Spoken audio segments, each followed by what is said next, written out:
Hello everybody, Steve Schweitzer here. I'm going to be trying something a little bit different this time. With this posting, I'm going to do a screencast showing you exactly how to implement the script, how it works, and most importantly, how to sort of tweak it a little bit to make it do what you want it to do. So as a quick introduction, I'm going to show you this site, and this is a demonstration site we have. And what this script is going to do is it's going to completely restyle the fact sheet and how the program parameter values show up on a program brochure page. And as you can see here, really the only way you have in our settings to adjust this is you can reorder them however you want, and you can also make adjustments to whether it's left or right or center justified. But beyond that, you're kind of out of luck in terms of what you're able to do with this content here. So what I'm going to do is show you how essentially we have a script that's going to nuke and pave this section. It's going to read everything on the screen, stick it in some in some variables, and then rebuild the whole thing using much easier to style classes. Because one thing you might know is if you have tried to use CSS to make the fact sheet look a little different, what makes it a little tricky is that this whole thing is a table. And while tables are, semantically correct for this kind of data, they are much more difficult to style. It's trickier to get things to look exactly how you want them to look. And so what I'm going to do is I'm just going to rebuild the whole thing into divs with classes that I can then use CSS to make them float around each other and all sorts of other neat things. So the script, and I'll pull the script up right here, it actually is kind of on the longish side, but all you have to do to implement it is stick it in text interface field number 3. So I'm going to go to my text interface editor, put in 3,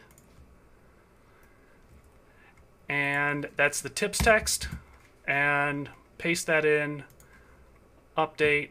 Now when I reload those brochure pages, instead of it looking like this, it's going to completely restyle it so it looks like this.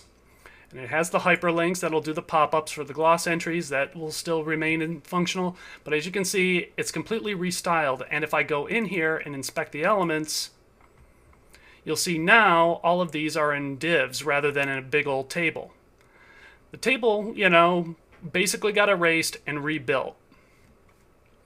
And you can see where this actually will solve a second problem on a brochure page like this one, where you've got one parameter that has a whole bunch of values. Now this obviously isn't a realistic one. Language of instruction wouldn't have that many, but I do know that like areas of study is one that has caused some trouble for people in the past. So areas of study might be long. Well, when I reload this page and that script takes effect, what it's going to do is any parameter value that has more than 200 characters, it's just not going to display it. It's going to chop it.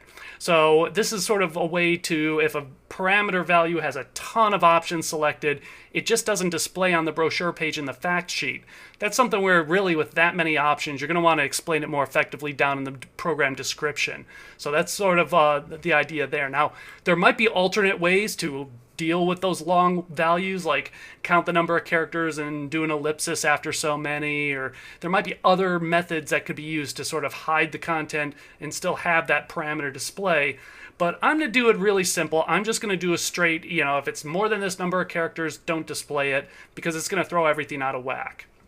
So to jump back to the script real quick, show you really what happens. Up here is our document ready function, and what it does is 4 commands. The first is it's creating a variable called factsheet, and it's running a function called parse factsheet. That's the function that looks at the existing page, looks at all the parameter values and all the options selected, and puts them into an array. Second function that gets called is to create a variable called gloss links. This is looking at any of the anchor links on the page. So anywhere where there needs to be a glossary entry popped up, it's going to create an array with those values. Next function call is called redraw fact sheet. What that's going to do is it's going to erase the existing content and rebuild it in the divs using that array that we got from the first function call. And then the last function call is add gloss links. That's going to create the anchor links that'll do the pop-up menu. So basically, first we read the page, then we redraw the page with the data we got from the first 2 steps. Pretty straightforward script. Like I said, it's got all these function calls in here, but then at the very end, there is a style block. And this style block is essentially saying that this fact sheet should have 10 pixels of padding, but it also is able to say, all right, I want the width to be 50%, I want this much padding at the bottom, and I want the parameters to have left padding of 5 pixels. So what this does is, by manipulating these values in this style block, I can actually take what I've got on that page there and really make it and customize it to however I want it. So let's go back to this page and let me show you how you could actually go into this and adjust it to maybe be a little bit more effective. And I'm going to go to one with the 5 parameters here. So one of the things that, and I use this constantly whenever I'm working on a script, especially with styling, is if you go into the web inspector by right-clicking and inspect element, just find the elements you want.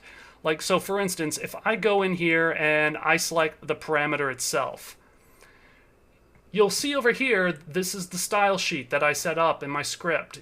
Float left, width 50, padding bottom 15 pixels.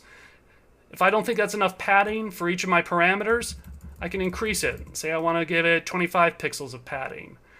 And say I don't want it to be just 2 columns, I want them to be smaller. So I can reduce this until I get to a point where they're actually going to be, in thirds. So 33% width for a parameter, that means I can get 3 of them across. So maybe I want to, reduce the vertical amount there. Or maybe I just want to get rid of it altogether and just have them all run together like that. That looks pretty dumb. But as you can see, by manipulating this stuff however I want it, I can adjust this to look dramatically different. I can change the font, I can change the padding, I can make them bold, I can make them whatever I need. And that isn't just for this parameter here. If I go down, I can say the parameter name. Say I don't want the value to be on the next line. All I have to do is put something in here for the parameter name. If I just add another style in here, and I can experiment with it here in the browser itself. So I can give a float left directive on there, and now that puts the values right up next to it instead of on the next line. But that looks a little weird. I probably want to have a little bit of padding there, so I want to do padding right. Maybe 5 pixels of padding. There we go. That offsets it a little bit, so it looks a little less confusing that way. Another thing I could also do if I wanted to get a little bit unusual with this is, say, background color. I could make the background color light blue, for instance. Now that looks a little bit strange, so let's put some margin around this, maybe 5 pixels of margin.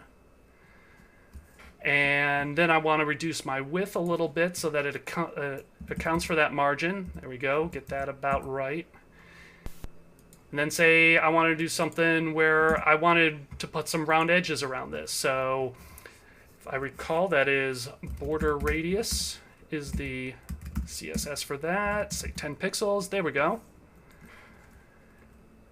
And in fact, now I might want to have this parameter name and value. I might even want to have some padding inside here. Increase that a little bit. Pull my width down to adjust for it. So as you can see, I've already made a pretty dramatic customization to how these parameters are displayed on this page. Now, once I'm done making all these changes, what I would do is I would grab this, go back to my script, and paste that into where I changed it. So this was for a CFS parameter. I would just go in here, paste my change. I could fix up my padding a little bit because I like it to look neat and pretty. And then I would just update my script with what I've changed in here. And then the next time I come back and reload this page, it's gonna, grab those styles. Now, just to sort of go really quickly through, some of these functions here, how I'm parsing things, it is going through some hoops. One thing it does sort of rely on is that fact sheet hasn't had that text interface field changed. So if you try to implement this script and it's not working, if you've changed this text right here, that might be the reason why it's not working for you, because the fact sheet will actually not match the jQuery command I used to select it on the page. But like I said, this is a way to sort of take your parameter values and sort of make them your own, make them look a little bit different. And, now granted, another way to do this would be through the API to, have a custom brochure page made and, fetch the values and everything from the API and use it that way and sort of build the page from scratch. And that would be a totally great project, but this is just a quick way. If all you really want to do is hit the fact sheet and tweak it up a little bit, this is a way of doing that. So kind of hope this was maybe a little bit instructive, showed you a couple things I've done here that, how I, can manipulate the script using the interface editor. Let me know if you'd like me to do more of these screencasts in the future, because this might be a more, easier way for me to sort of explain how these things work and what they'll look like when you're done with them. Thank you very much.